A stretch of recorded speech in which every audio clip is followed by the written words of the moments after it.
अस्सलाम वालेकुम बेटा। आज हम क्वेश्चंस करते हैं और सबसे पहला क्वेश्चन है वो रिलेटेड है वेन डायग्राम की। और वेन डायग्राम बेसिकली कैसे बनती है, ये हमारे पास चंद सेट्स होते हैं और उन्हीं से हम क्या करते हैं वेन डायग्राम को कंप्लीट करते हैं या ड्रा करते हैं। तो सबसे पहले यहाँ कुछ सेट्स गिवन है, जैसे कि यहाँ पे एक एप्सिलॉन का सेट है, x इज़ एन इंटीजर। यानी इंटीजर्स क्या होता है, जिस तरह से एक सेट हमारे पास x जो है बेसिकली एक इंटीजर है। इंटीजर यानी इंटीजर सेट से कोई भी एक नंबर लिया गया है।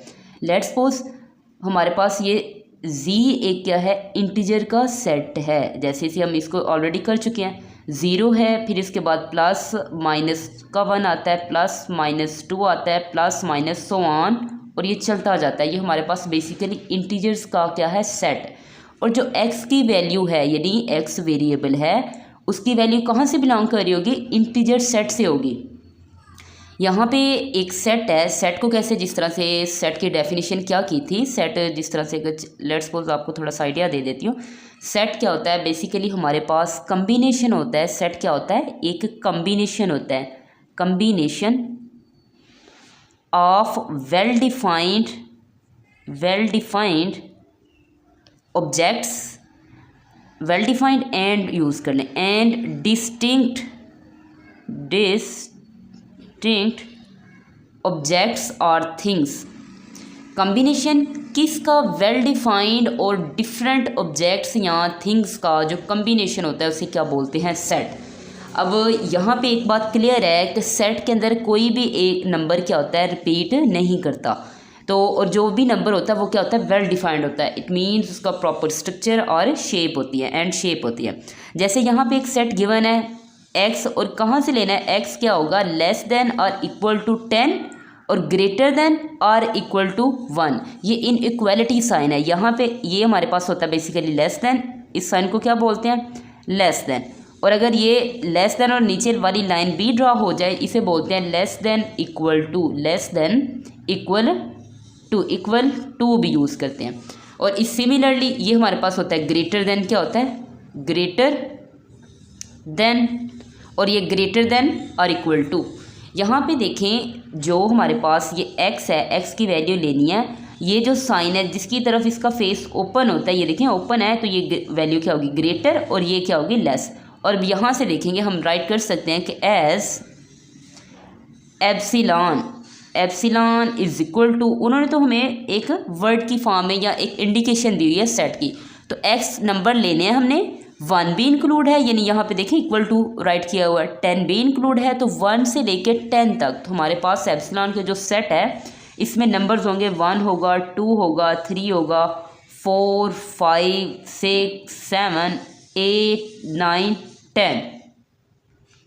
ये बेसिकली हमारे पास इनइक्वालिटी का टॉपिक है, जिसमें क्या होता है, वैल्यूज़ लेती हैं। अगर यहाँ पे देखें, चले एक और एग्जांपल दे देती हूँ। ये बेसिकली सारी एक जनरल कॉन्सेप्ट दिया मैंने। तो यहाँ पे ये सेट था कि हमने इसमें नंबर्स लेने हैं एप्सिलॉन सेट में, और वो क्या होने चाहिए, 10 से लेस होने चाहिए और 10 के इक्वल भी हो सकते हैं। 1 से यहाँ पे ये देखिए ग्रेटर होने चाहिए और 1 भी इंक्लूड है। इट मीन्स ये इक्वल का साइन शो कर रहा है, ये इक्वालिटी को शो कर रहा है। तो यहाँ पे हमने एप्सिलॉन, सिमिलरली अब प्राइम, ये जो प्राइम सेट नहीं है, बेसिकली P से इस सेट को ड्रॉ किया गया है। तो P is equal to x is an even number, यानी इवन नंबर लेंगे। अब यहाँ पे हम क्या करेंगे, इवन नंबर लेंगे। जैसे हमें पता है इवन नंबर बेसिकली क्या होते हैं, 0 2 4 और 0 2 4 6 सो ऑन, इसी तरह से 8 10 चलते जाते हैं। लेकिन यहाँ पे एक जो मज़ीद कॉन्सेप्ट है उसको अंडरस्टैंड करने वाली बात है कि 0 से हमें पता है, यहाँ पे अगर मैं राइट करूँ साइड पे, कि इवन सेट जो होते हैं बेटा, इवन सेट वो 0 से शुरू होते हैं। 0 भी एक इवन नंबर है, 0 2 4 6 8 एंड सो ऑन चलते जाते हैं। बट ये ग्रेटर सेट हमारे पास क्या है, ये वाला एप्सिलॉन वाला है। तो क्या एप्सिलॉन में 0 एग्जिस्ट कर रहा है, यहाँ पे चेक करें, 0 तो बिल्कुल एग्जिस्ट नहीं कर रहा है। कहाँ से स्टार्ट हो रहा है, 1 से स्टार्ट हो रहा है, 1 2 10। तो इट मीन्स हम 0 को क्या कर देंगे, स्किप कर देंगे। और कहाँ तक इसके नंबर, ये तो कंटिन्यू है ना, कहाँ तक लेंगे, 10 तक लेंगे। इस सेट को मद्देनज़र रखते हुए, माइंड में रखते हुए, तो हम यहाँ पे लेंगे 2 4 6 8 और आगे क्या आ जाएगा, 10। क्यों? बिकॉज ऑफ इवन नंबर, ये हर नंबर जो है 2 पे क्या हो जाता है डिवाइड, 2, 4, 6, 8, 10।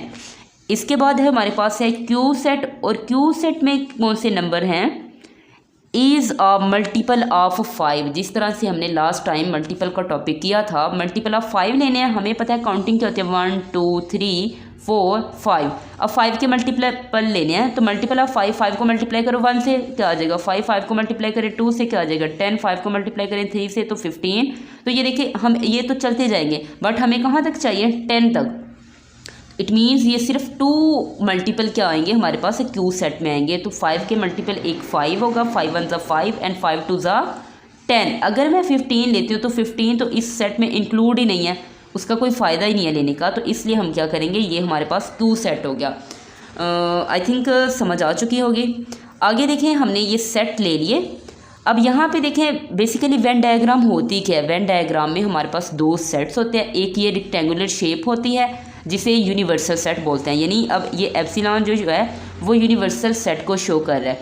उसके बाद 2 सेट्स हैं और 2 सेट क्या कर रहे हैं, ओवरलैप कर रहे हैं। क्या कर रहे हैं? ओवरलैप। ये यहाँ पे देखें ये पार्ट इसका क्या है, ओवरलैप कर रहे हैं।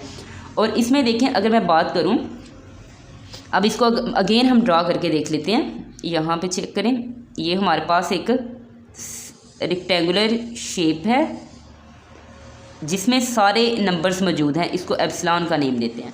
अब यहाँ पे सेट इसके अंदर ही पी को भी ड्रा करेंगे और ओवरलैप करता हुआ किसको ड्रा करेंगे, क्यू को। ये है पी और ये सेट है क्यू।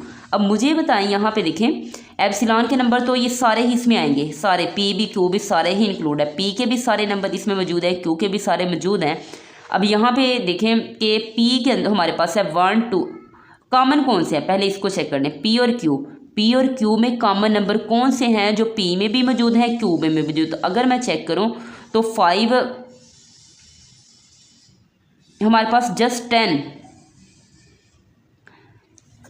पी इवन नंबर है ना, तो 10 देखें 10 क्या कर रहा है, ओवरलैप कर रहा है। पी में भी मौजूद है, क्यू में भी मौजूद है। इधर देखें तो हमारे पास इधर आ जाएगा 10, क्या आ जाएगा इधर 10 आ जाएगा। इसके अंदर राइट करेंगे, अगर इधर भी राइट करूँ तो हमारे पास इधर आएगा 10। अब 10 नहीं है, बेसिकली क्या है 10, यहाँ पे देखें 10 है। अब यहाँ पे देखें पी 10, अगर पी की बात करूँ तो 10 सब्ट्रैक्ट होगा, तो पी के रिमेनिंग नंबर्स क्या हैं, 2 है, 4 है, 6 है, इसके बाद 8 है और 10 किधर आ चुका है, 10 हमारे पास इधर मौजूद है। आगे क्यू के नंबर्स चेक करें तो क्यू यहाँ पे क्यू के 5 और 10 है, 5 और ये 10 यानी कॉमनली इसका भी पार्ट है और कॉमनली इसका भी पार्ट है। तो क्यू के भी कंप्लीट हो गए। यहाँ पे अगर इसको स्किप करें, लेट्स सपोज इसको स्किप करते हैं तो क्या होगा, ये देखें ये किसके नंबर है, 5 और 10 क्यू के नंबर हैं। अगर इसको स्किप करें तो 2 4 10 6 8 ये किसके नंबर हैं, ये पी के नंबर हैं।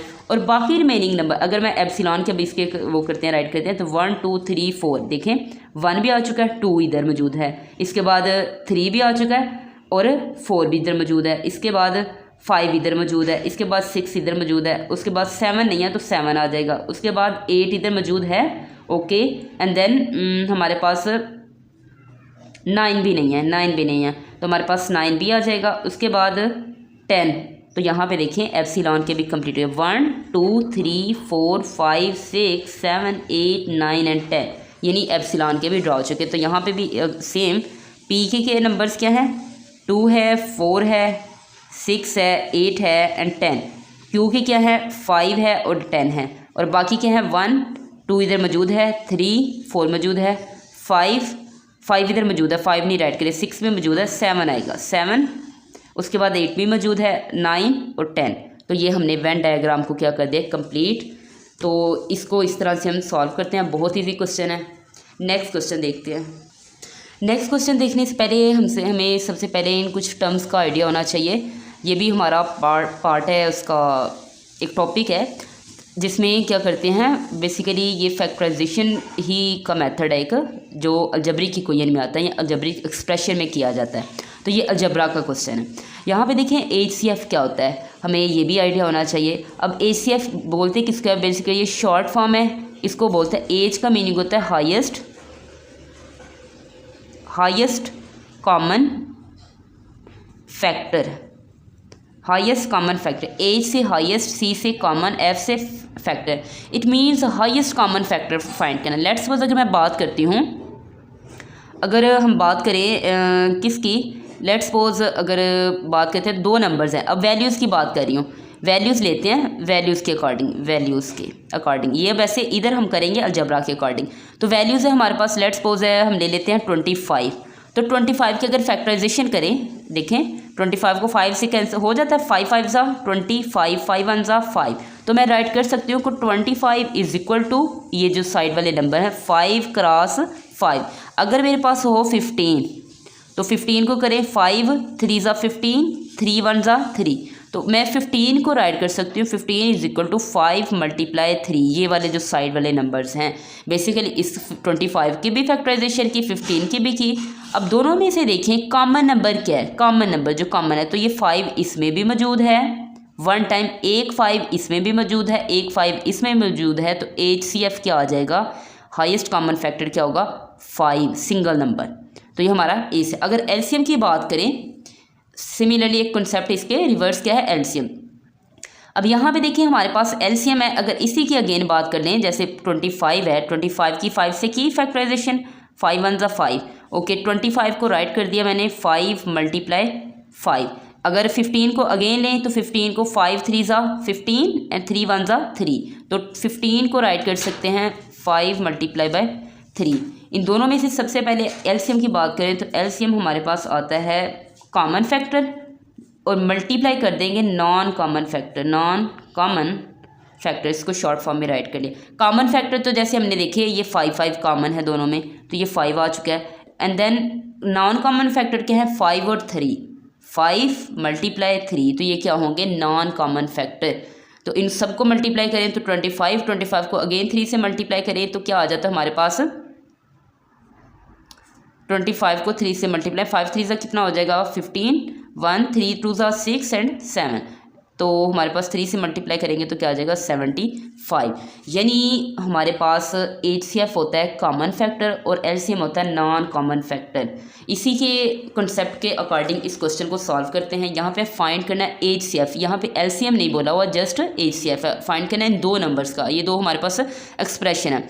तो एज सबसे पहले चेक करेंगे 28x की पावर 5, तो यहाँ पे 28 एक नंबर है, वैल्यू है, इसको क्या करेंगे फैक्टराइज। 2 के टेबल में 28 आता है एग्जैक्टली, ये ब्लर है पिक्चर, तो 2 1 ज़ा 2 एंड 2 4 ज़ा 14, 2 7 ज़ा 14 एंड 7 1 ज़ा 7, तो यहाँ पे राइट कर सकते हैं 28 का 28x की 5, तो क्या आ जाएगा 2 मल्टीप्लाई 7, और साथ x की कितनी पावर है 5 और इधर कितनी है 3, तो इसको ब्रेक करके लिख सकते हैं x की 3 सेपरेट और x की 2, 3 और 2 दोबारा ऐड, क्योंकि बेस सेम है और पावर इनकी क्या हो जाती है ऐड हो जाती है, 3 और 2 को ऐड करेंगे अगेन तो क्या आ जाता है 5। अब हम बात करते हैं 98x की 3 की, तो हम राइट करेंगे 98x की 3 इज इक्वल टू, अब 98 को भी फैक्टराइज करें, 98 ये हम किससे 2 के टेबल से सॉल्व हो जाता है, 2 1 ज़ा 2, 2 2 ज़ा 4 एंड 2 3 ज़ा 6 एंड 2 4 ज़ा 8, 8 था 8 9 से सब्ट्रैक्ट करेंगे 1 कैरी 18 बन गया, तो 2 9 ज़ा 18, 2 9 ज़ा 18। आगे 7 का टेबल में 49 हमें पता है 7 का स्क्वायर होता है, 7 7 ज़ा 49, 7 1 ज़ा 7, तो इट मीन्स 98 की जगह हम ये वाली वैल्यूज़ को क्या करेंगे राइट, 2 मल्टीप्लाई 7 मल्टीप्लाई x की पावर 3। अब यहाँ पे देखें दोनों में से कॉमन नंबर ले HCF फाइंड करना है ना, तो HCF के क्या लिखेंगे, हैंस HCF, तो HCF में कॉमन नंबर क्या है 2 दोनों में मौजूद है 1 1 टाइम एग्जैक्टली, 7 दोनों में मौजूद है 1 1 टाइम, तो ये 7 आ जाए, x की क्यूब दोनों में भी मौजूद है तो x का क्यूब आ जाएगा, it means 2 multiply 7 multiply x की 3, तो HCF की वैल्यू क्या आ जाएगी, HCF इज इक्वल टू 7 2 ज़ा 14x की 3, तो ये क्या आ जाएगा HCF की वैल्यू आ जाएगी, इसका आंसर होगा। बहुत ईजी क्वेश्चन है ये भी। नेक्स्ट हम करते हैं क्वेश्चन